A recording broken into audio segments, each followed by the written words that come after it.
Today is October 2nd, and it's evening now.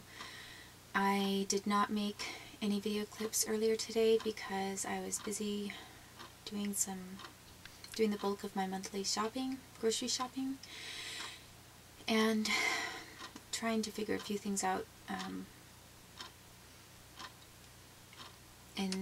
with other matters. I believe that I left off at the part where I was talking about being in the hospital and how my fiance started talking about leaving at that point. And I believe that it's because he was there every day. However, I knew that he was with some other woman at that point for sure.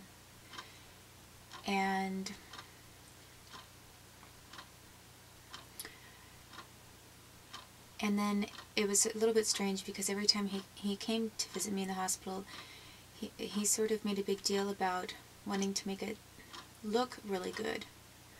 And I wasn't sure why he wanted to make such an appearance of having what he was doing look so good. It was sort of a situation where I almost felt like I was a hostage. And then the captor is wanting to show, look, I'm treating her well, she looks good, she's happy that I'm coming to see her every day, that kind of a thing. Almost like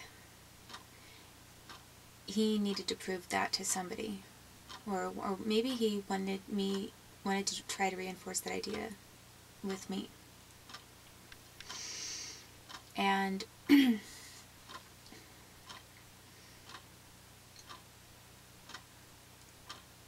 so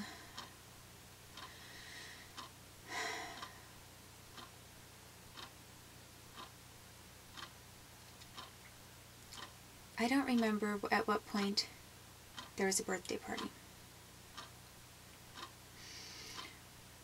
And it was either before I had that surgery. I think it was before.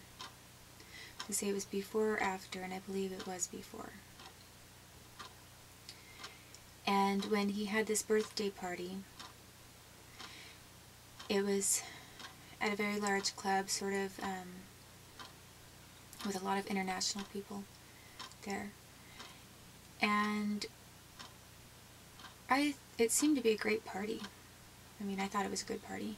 And I thought it was a great DJ, and the music was good, and it seemed like people were having fun. But I remember I started walking to the bathroom, and then I turned around, and unexpectedly, I just sort of all of a sudden I turned around and I saw my fiance kissing someone. And a woman, like another woman. So I wondered about her, and then she started sending him, like later when we were in Wenatchee, I looked at his cell phone, and she was the exact opposite of me, because I never sent him emails every day, and I didn't call him every day. We talked every day. We maybe talked, we talked when we saw each other every day. But I didn't just call him and send him email after email after email all throughout the day.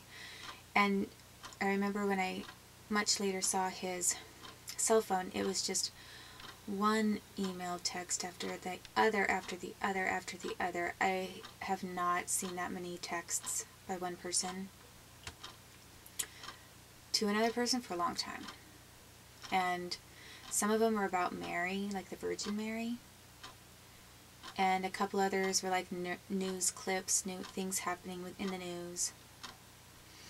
But a lot of them are like Mary. I mean, like, how many times a day can you send somebody a text about Virgin Mary? Pray to Virgin Mary always. Blessed peace of the world. I mean, whatever. Like some kind of a religious text. I mean, that's fine, but he didn't strike me as the most I mean, like, really being into that. But I know that at one point in Maryland, he had some sort of a Catholic Saints bracelet, and he took it off. He stopped wearing it. And I later thought, why did he take it off? And I pretty much figured out probably some woman gave it to him. And then he decided he didn't agree with wearing it any longer. Like, there were a couple of glimpses where I thought he seemed genuine. I mean, where I thought that he almost wanted to conceal that he really did care about me, and unexpectedly cared about me. But then other things that he did were the complete opposite. I mean, he was asking me in Maryland, well, why don't you take that offer to go with another man? Then when I was picking up some belongings in Birch Bay from a man, he kind of nodded off at that man. He's like, do you want to stay with him? I mean, just sort of all bringing up things like that. And I was pretty sure that he was with this one woman, but the woman who stood out the most was the woman who I later met at an engagement party. And I thought, I think that's who has been trying to control things. He was sort of over enamored with different women. I mean, I saw him look certain ways to different women, and they all seemed to treat him like it was just like they had something with just between him and them. It was sort of interesting because I thought, how do you get that many different women to think that they are the only one? And I don't think that they thought they were the only one, but like that they were the best one or something. There was just kind of and then every now and then, I mean, men look, but there was just a little something else going on. And I know with this one woman, some women, it's just woman to women, different women do understand how other women really try to tap into the male psyche. And I'm not one to be manipulative. There are women who know how to work a man's personality, his emotions, give him what he needs. I mean, for example, I listened to how Camilla talked to Prince Charles one time with that clip with the whole, I can't wait to hear your lecture, darling, and he's talking about how he wants to be, with her in an overly intimate way.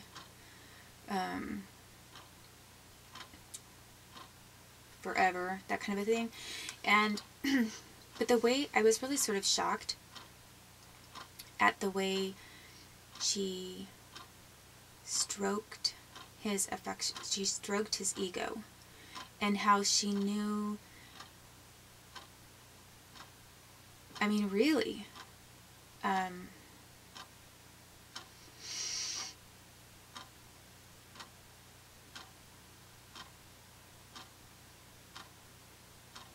she was not just like there wasn't just seduction in her voice, and what she said, she really knew how to make the most of a short communication and build up this man that she loved or cared about or was intimate with, any one of the above, and make him feel very appreciated and special and unique and admired, and that she was proud of him.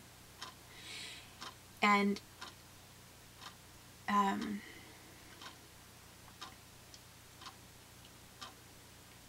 I just thought, I mean, it's more than flirting. It's like a step up from flirting. It's like pampering or something. And there are women who really know how to flirt. I mean, like, they go out of their way to flirt, and they really know how to flirt. They know how to get a certain mannerism, a certain look in the eye, how to tilt the head, maybe, how to show off the best part or side of their face and body.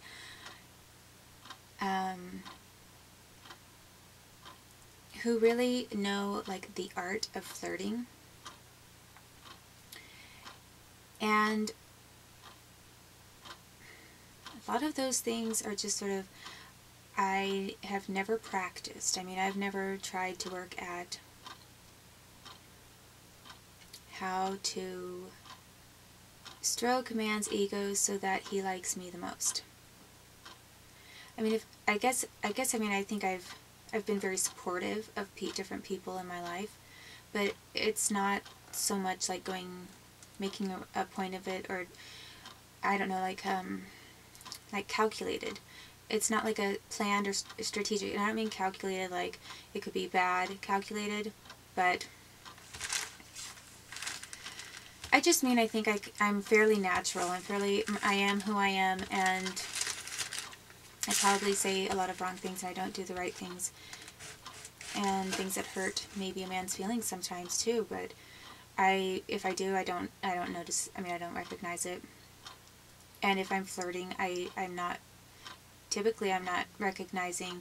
Sometimes I went out of my way to flirt a little bit at the pub, and I knew I was flirting because they'd flirt with me and I'd flirt back. But I didn't like go out of my way to be flirtatious. And I guess all that is to say that I noticed a couple of different women who really worked, who I saw, like I was able to look at them across the room or look at them from a distance and see exactly what they were trying to do with a man, with my fiance. And one of them was this woman who was wearing this black and white sort of pantsuit outfit at the engagement party. And I saw her when she was gathering all of these kids from the party around her, and I don't know how I knew that I knew, but I was like, she wants Alvaro to see her surrounded by children and to have a soft spot in his heart for her. And she did it knowing that it would get to him in some way. What way that is, I mean, she probably studied him for years, maybe, or had somebody give her a little information of what worked best with him. But she wanted to bring out the softest, most maternal and motherly looking side that she had for him. And she was very kind of cool and aloof in her personality, and I think tried to be very sophisticated, but at the same time she's kind of like Cruella de Vil, but sort of aloof, a more aloof version. And then all of a sudden she's bringing these children around her to look soft and like you know, the female impersonation of a Jesus. You know, like, all these children love her, and oh, look at her, would be a great mother hen, wouldn't she? I mean, for some reason, I mean, for different men, different things work. Some men are attracted to women who are like that, who look very nurturing and kind and soft and motherly in a sense. And other men, really, that's not what does it for them. But I saw what she was doing, and I saw her looking out of the side of her eye a couple times to see if he was watching. So I realized right then and there that she was very self-aware of how to present her best side at all times. And I kind of felt that was a little bit of an artifice.